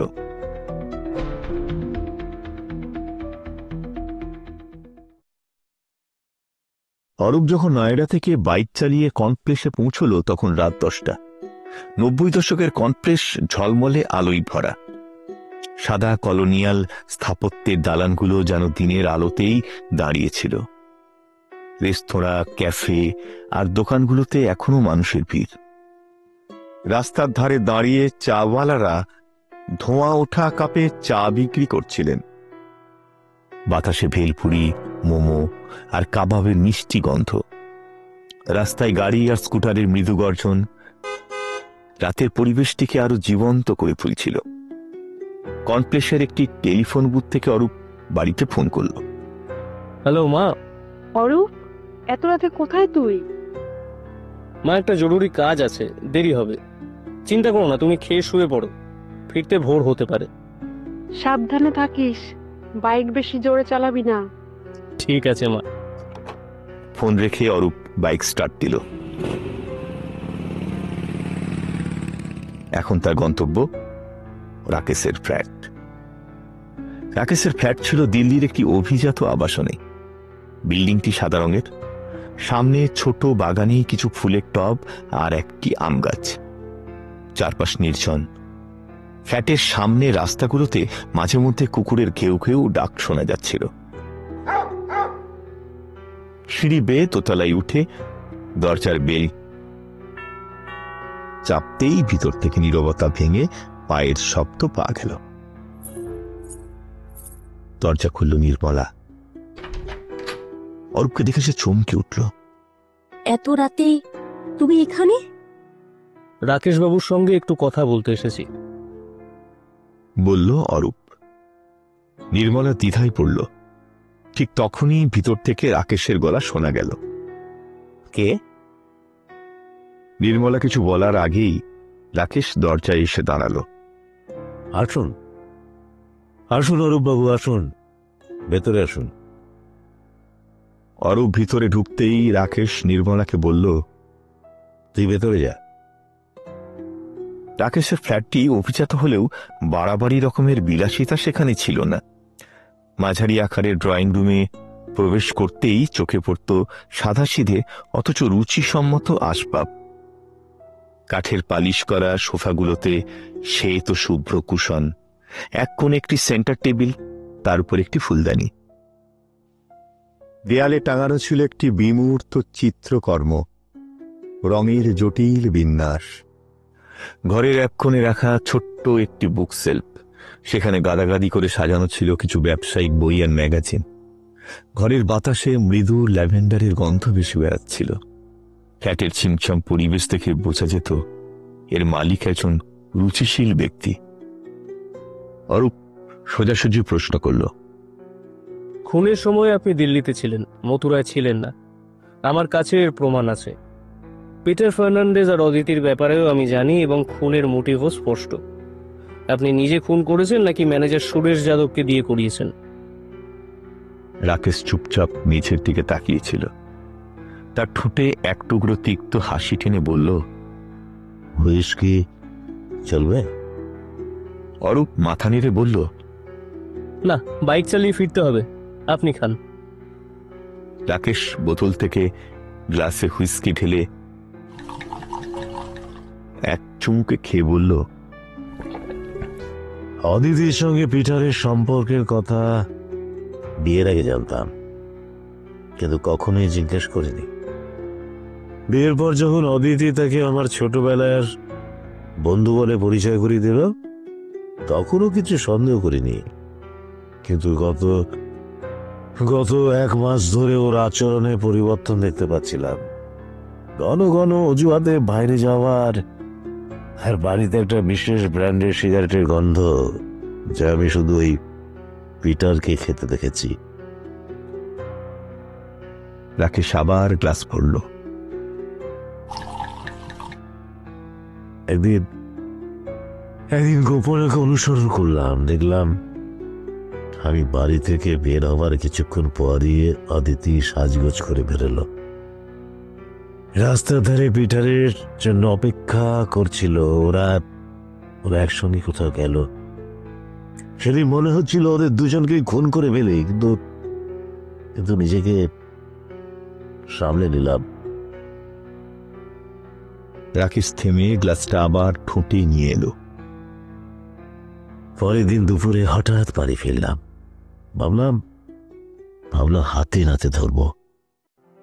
দেখলাম অদিতি ফোনে কারোর সঙ্গে কথা বলছে। জিজ্ঞেস করলাম, কার সঙ্গে কথা বলছিলে? আমার এক বন্ধুর সঙ্গে, তুমি চিনবে না। বন্ধু? বন্ধু? এমন কি কথা ছিল যে তুমি আমার সামনে বলতে পারলে না? তোমার কথার মানে কি রাকেশ? আমি কি কিছু লুকিয়ে করছি? কিসের এত গোপনীয়তা? আর গত 1 মাস ধরে তোমার আচরণ এত বদলে গেছে কেন? তোমার সন্দেহের কোনো সীমা নেই, তাই না? তুমি কি আমার উপর নজরদারি শুরু করেছো? নজরদারি? তুমি যা করছো তার জানার জন্য নজরদারি প্রয়োজন নেই। সত্যিটা স্পষ্ট বোঝা যাচ্ছে। তোমার এই সন্দেহের অসুখের কোনো ওষুধ নেই রাকেশ। আমি কি করছি, কার সঙ্গে কথা বলছি, তাতে তোমার এত আপত্তি কেন? কারণ তুমি আমার স্ত্রী, আমি তোমার স্বামী। আর আমি তোমার এই চাল চলন মানতে পারছি না। ফোনটা নিয়ে এসো, আমি দেখব। ফোনটা তুমি ছুঁতেও পারবে না। আমি এবার নিজেকে সামলাতে পারলাম না। এগিয়ে গিয়ে অদিতির হাত থেকে ফোনটা কেড়ে নিলাম। রিডায়াল চাপতে উপাস থেকে পিটার ফার্নান্ডিজের গলা ভেসে এলো। রাকেশের চোখ লাল হয়ে উঠল। কিচেন থেকে একটা ছুরি তুলে নিয়ে ওর উপর চাপিয়ে পড়লাম। কিসে করেছিলাম বুঝতেই পারিনি। যখন সংবিত ফিরল তখন দেখলাম অদিতি মেঝেতে পড়ে আছে, চারিদিকে রক্ত। আমি ওকে মেরে ফেলতে চাইনি। আমি ওকে ভালোবাসতাম, আজও বাসি। ওর জন্য এতদিন এত পরিশ্রম করে রেস্তোরাঁটা দাঁড় করিয়েছি, সব শেষ হয়ে গেল। রাকেশ এক ঢোকে গ্লাসের বাকি হুইস্কিটুকু শেষ করে ফেলল। তার চোখে ভয়ের ছাপ আর গলায় তিক্ততার কম্পন। ধীর কণ্ঠে সে বলতে শুরু করলো, প্রথমটাই ভীষণ ভয় পেয়ে গিয়েছিলাম। প্রায় 2 ঘন্টা ঘরের ভেতর পায়চারি করেছি। কি করব ভেবে পাচ্ছিলাম না। একবার মনে হলো পুলিশে ধরা দিয়ে সব স্বীকার করে নি, কিন্তু তখনই মনে পড়ল খুনির সাজাতে ফাঁসি। আমি মরে গেলে মা আর নির্মলার কি হবে? ওদের দেখাশোনা কি করবে? ভেবে ঠিক করলাম কিছুতেই ধরা পড়লে চলবে না। সবার আগে অদিতির দেহটা সরাতে হবে। একটা বড় ব্যাগ বের করে অদিতির শরীরটাকে ভালো করে পলিথিনে মুড়ে ব্যাগে ভরলাম, যাতে রক্ত না লেগে যায়। তারপর ঘরের চারপাশে রক্ত সাবান সোডা দিয়ে ধুয়ে মুছে একেবারে পরিষ্কার করলাম। কোনো দাগ, কোনো চিহ্ন যেন না থাকে। কাজ শেষে দরজায় তালা দিলাম। দেহভর্তি ব্যাগটা গাড়ির ডিকিতে রেখে দিলাম আর গাড়ি নিয়ে রাস্তায় বেরিয়ে পড়লাম।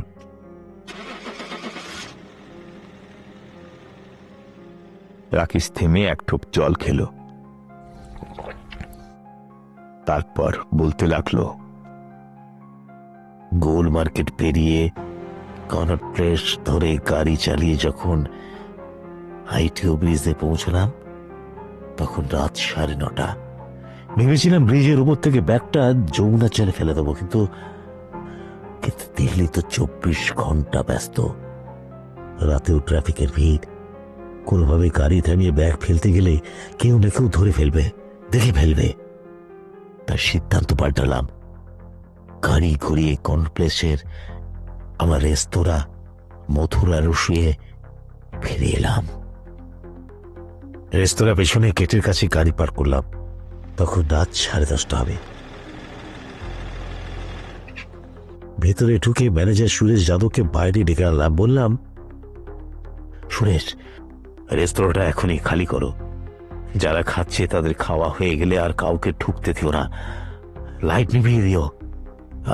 আর যে কর্মচারীরা আছে, রাঁধুনি, ওয়েটার, সবাইকে বিদায় করে দাও, এখানে কেউ থাকবে না। সুরেশ প্রথমে একটু থমকে গেল, তারপর বলল, কি হয়েছে রাকেশ বাবু? কিছু হয়েছে নাকি? সব বলবো, আগে যা বললাম সেটা করো। সুরেশ আমার কথা মতো কাজ করলো। আধ ঘন্টার মধ্যে রেস্তোরাঁ একেবারে ফাঁকা হয়ে গেল। তখন আমি তাকে সব খুলে বললাম। সুরেশ বহুদিনের বিশ্বস্ত লোক, আমার বিশ্বাস ছিল সে আমাকে নিরাশ করবে না। সব শোনার পর সুরেশের মুখটা প্রথমে ফ্যাকাশে হয়ে গেল, তারপর বলল, আমাকে কি করতে হবে বলুন? অদিতির দেহটা রেস্তোরাঁ তন্দুরে পোড়াতে হবে। দেহ না পেলে কেউ খুনিকে শনাক্ত করতে পারবে না। বডিটা কোথায়? সুরেশ জিজ্ঞেস করল। আমি তাকে গাড়ির পেছনের টিকি থেকে দেহভর্তি ব্যাগ নামাতে সাহায্য করলাম।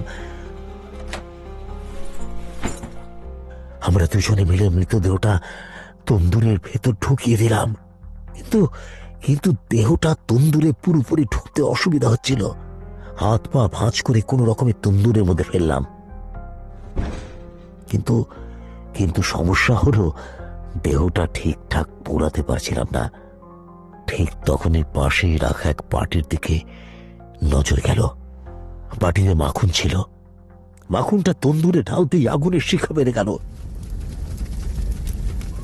মনে হলো এখন সব দ্রুত শেষ হবে, কিন্তু মাখন ঢালার পর আগুন এতটাই বেড়ে গেল যে লোকজন মনে করলো রেস্তোরাঁয় আগুন লেগেছে। কিছুক্ষণের মধ্যে পুলিশ এসে দরজায় ধাক্কা দিতে শুরু করলো। তখন আর কোনো উপায় ছিল না। সুরেশকে সামলাতে বলে আমি রেস্তোরাঁর পেছনের দেওয়াল টপকে গাড়ি নিয়ে মথুরার দিকে রওনা দিলাম। পরে শুনলাম সুরেশও পালিয়েছে। মথুরায় গিয়ে মাকে আর নির্মলাকে বললাম, একটা ভুল বোঝাবুঝির কারণে পুলিশ আমাকে মিথ্যে সন্দেহ করছে। কেউ যদি জিজ্ঞেস করে তোমরা বলবে আমি সেদিন দুপুরের আগেই মথুরা চলে এসেছি। সব শোনার পর অরূপ কিছুক্ষণ চুপচাপ বসে রইল। রাকেশ তখন নিজের পাপবোধের ভারে যেন নিজেকে ভেঙে ফেলতে চাইছিল। তার চোখের নিচে গাঢ় ক্লান্তির রেখা, মুখ শুকিয়ে কাঠ। গ্লাসের তলায় পড়ে থাকা শেষ হুইস্কির কণাগুলোকে সে এক দৃষ্টে দেখে চলল। অবশেষ অরূপ গভীর কণ্ঠে বলল, রাকেশবাবু, আপনি যদি শুধু খুন করতেন তাহলে হয়তো একটু কম শাস্তি পেতেন, কারণ খুনটা রাগের মাথায় হঠাৎ করে হয়েছে। এটি কোনো পূর্ব পরিকল্পিত ঘটনা নয়। তাছাড়া আপনার কোনো ক্রিমিনাল রেকর্ড নেই। কিন্তু খুনের পরে মৃতদেহ লুকানোর জন্য আপনি যা যা করেছেন তা অপরাধের ইতিহাসে এক দৃষ্টান্ত হয়ে থাকবে। রাকেশ কিছু বলল না। তার মাথা নিচু, হাত মুঠো করে রাখা। মনে হচ্ছিল সে আর নিজেকে নির্দোষ প্রমাণ করার কোনো চেষ্টাই করতে চায় না। অরূপ ধীরে ধীরে উঠে দাঁড়ালো। আমার কাজ সত্য উদ্ঘাটন করা। আপনাকে আইন অনুযায়ী বিচার করা হবে, তাতে আমার কিছু বলার নেই। তবে এই ঘটনা আমাকে বুঝিয়ে দিল রাগ আর হিংসা মানুষকে কোথায় নামিয়ে আনতে পারে। রাকেশ মাথা তুলে অরূপের দিকে তাকালো।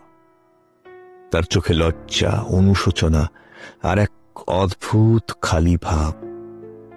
সে ফিসফিস করে বলল, আমার সংসার, আমার সব কিছু শেষ হয়ে গেল অরূপবাবু। আর আর কিছুই বাকি নেই, কিচ্ছু বাকি নেই। অরূপ আর কিছু বলল না। সে আস্তে আস্তে দরজার দিকে এগিয়ে গেল। দরজা খুলে বাইরে বেরিয়ে এলো। রাকেশের ফ্ল্যাট থেকে বেরিয়ে অরূপ বাইক নিয়ে রাস্তায় নামল। রাতের গভীর অন্ধকার তখন ফিকে হতে শুরু করেছে। আকাশে এক চিলতে আলো দেখা দিয়েছে। পাখির কুজন কানে আসছিল। রাস্তার বাতিগুলো এখনো জ্বলছিল, তবে তাদের আলো এখন ম্লান। অরূপ বাইকের হ্যান্ডেলে হাত রেখে এক গভীর চিন্তায় মগ্ন হল। তার চোখের সামনে যেন রাকেশের স্বীকারোক্তির প্রতিটা কথা ভেসে উঠছিল। তার মনে হলো এই ঘটনা শুধু একটা খুন নয়, এটি একটি সম্পর্কের ক্ষয়, বিশ্বাসের অপমৃত্যু।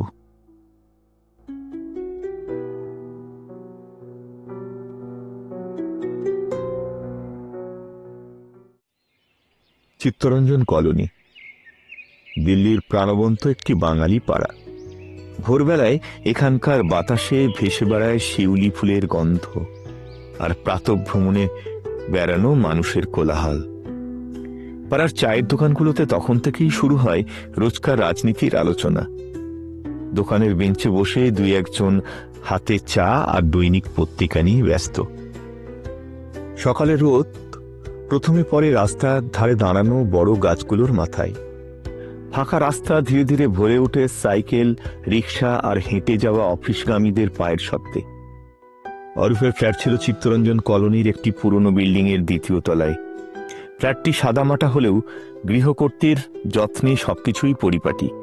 ড্রয়িং রুমে একটি ছোট্ট কাঠের টেবিল, তার চারপাশে রাখা 4টি চেয়ার। টেবিলের উপর একটি ফুলদানি, তাতে সাদা গাঁদা ফুল। এক কোণে রাখা একটি বুক সেলফ, সেখানে সারি সারি বই, রহস্য, ইতিহাস, আরো কিছু সাম্প্রতিক উপন্যাস। অরূপের ঘরটি ছিল তার ব্যক্তিত্বের মতোই সরল কিন্তু কার্যকরী।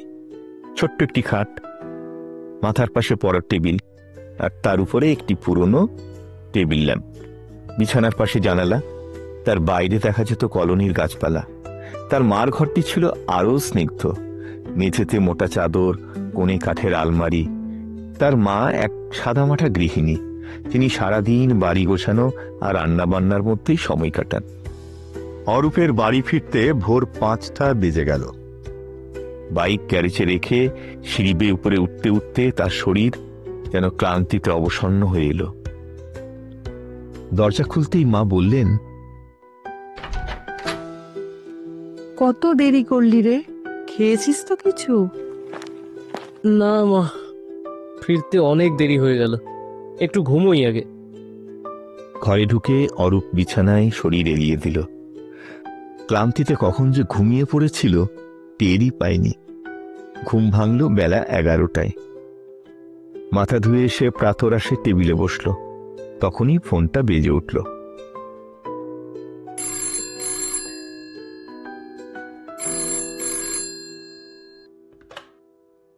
হ্যালো।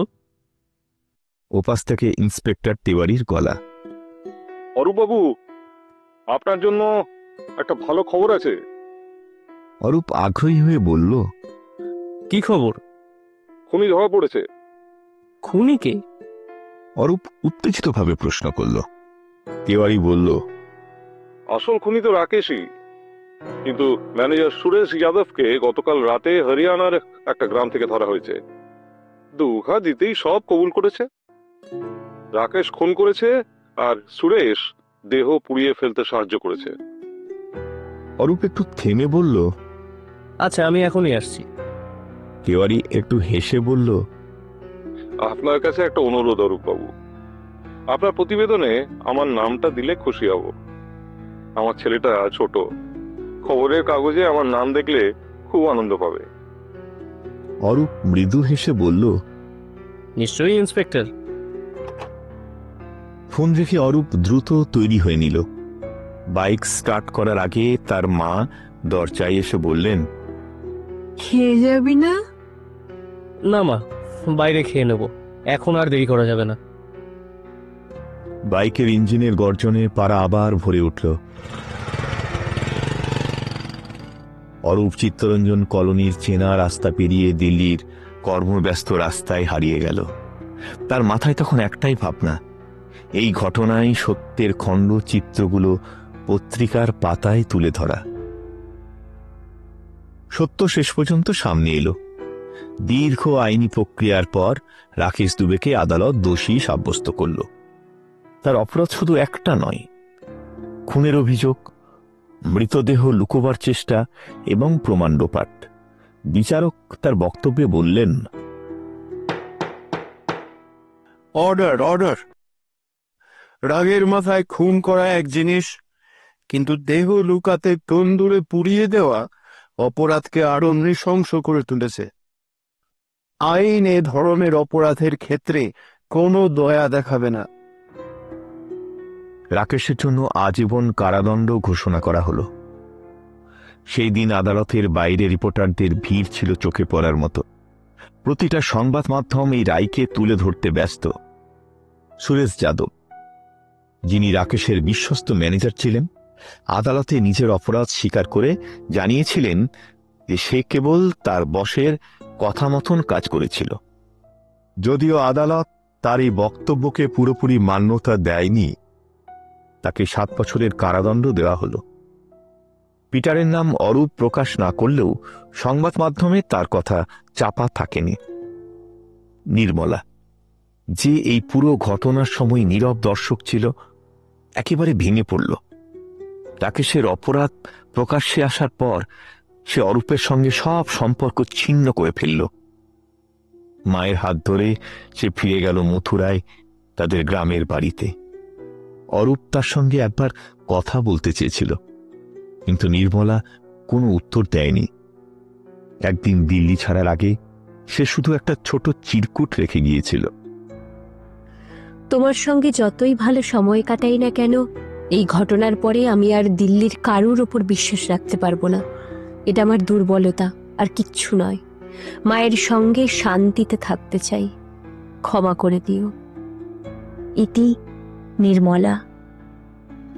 অরূপ চিরকুটটা পড়ে একটুও রাগ করেনি। সে জানত নির্মলার জায়গা থেকে এটাই সঠিক সিদ্ধান্ত।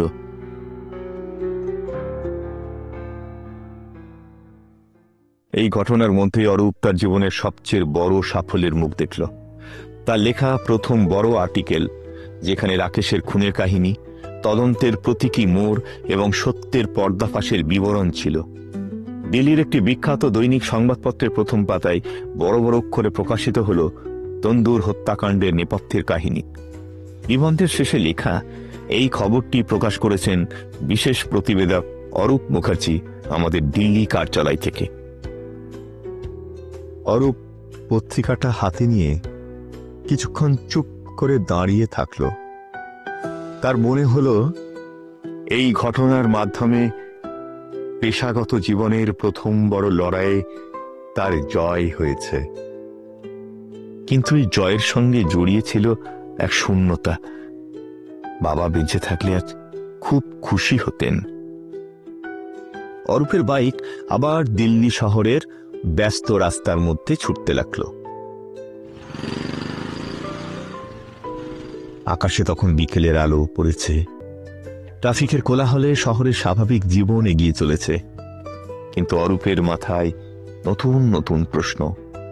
সত্যের এই জয় তাকে একদিকে আনন্দ দিলেও অন্যদিকে আরো রহস্য উন্মোচনের তৃষ্ণা জাগিয়ে তুলল। অরূপ জানে তার পথ এখানেই শেষ নয়।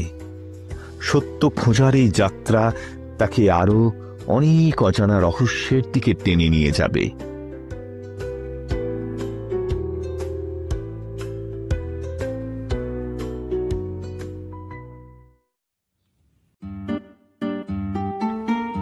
আমাদের উপস্থাপনাটি ভালো লাগলে লাইক এবং শেয়ার করে দিন। নতুন হলে চ্যানেলটি সাবস্ক্রাইব করুন এবং পাশে থাকা বেল আইকনটি ক্লিক করতে ভুলবেন না। নমস্কার।